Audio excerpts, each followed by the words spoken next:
Ayon kay Gloria, nagpakilala raw ang babaeng gumawa sa kanya bilang isang medical representative at mismong may-ari ng aesthetic clinic.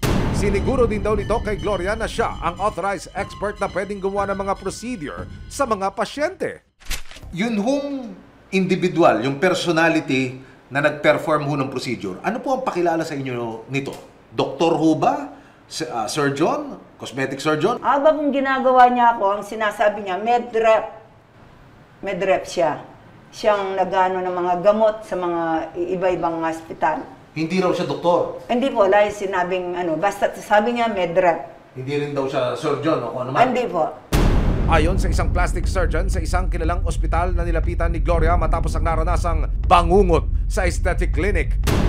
Labag sa Republic Act 2382 o the Medical Act of 1959 ang pagtuturok ng botox, pagsasagawa ng thread lift at iba pa kung hindi ka licensed medical professional.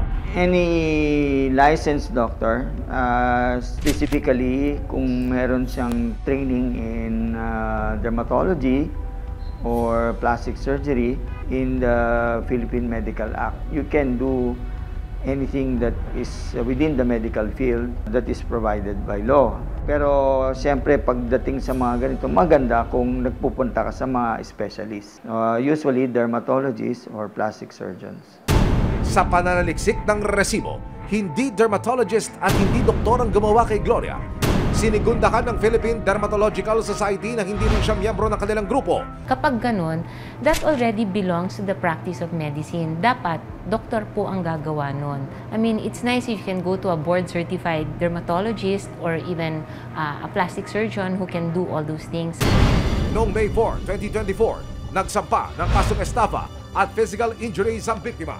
Makalipas ang 10 araw, na-dismiss ang kaso. Sinabi po nila, kulang po yung supporting documents, kulang po yung mga binigay naming dokumento. Ang sabi po nila doon, kailangan po kasi meron tayong testimony ng mga ibang doktor na magsasabi na ito yung dapat gawin sa mga procedures na yon. At dahil dismiss ang kaso, inaaral na rin daw nila ang pagsasampa ng kasong paglabag sa Republic Act 2382 laban sa nagpakilalang aesthetician na gumawa kay Gloria. Pwede po kami mag-file ulit. Refiling ang tawag kasi hindi naman pinoprohibit ng law natin na mag-file ulit kasi ang dismissal po na ito ay without prejudice. According to the Medical Act of 1959, which is Republic Act 2382, nilalabag po yung batas pag illegal practice of medicine po siya kung walang license yung physician. All what I need is justice to be served to my wife.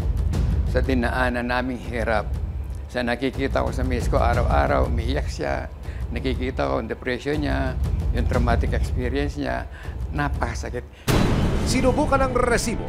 Nakuna ng pahayag ang aesthetic clinic na inireklamo ni Gloria, pero hindi sila nagpaunlak ng panayam. Ayon sa kanilang abogado, hindi raw ito ang tamang panahon para magsalita sila tungkol sa mga akusasyon. Ayon sa plastic surgeon na hiningan ni Gloria ng tulong, kailangan daw tanggalin ang mga sinulid na nagdudulot ng impeksyon sa kanyang muka.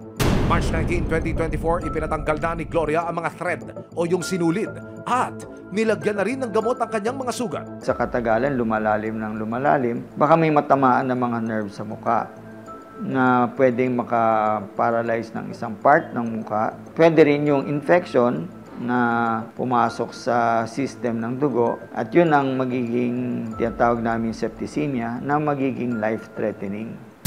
Ang impeksyon at sugat sa mukha ni Gloria, nasa 1 taon pa ang tagal ng paghilo. Ang peklat nito, maaaring mas matagal pa. Pero buo ang loob ni Gloria na ibalik ang natural na ganda at habulin ng hustisya. Maraming salamat sa panonood, mga kapuso.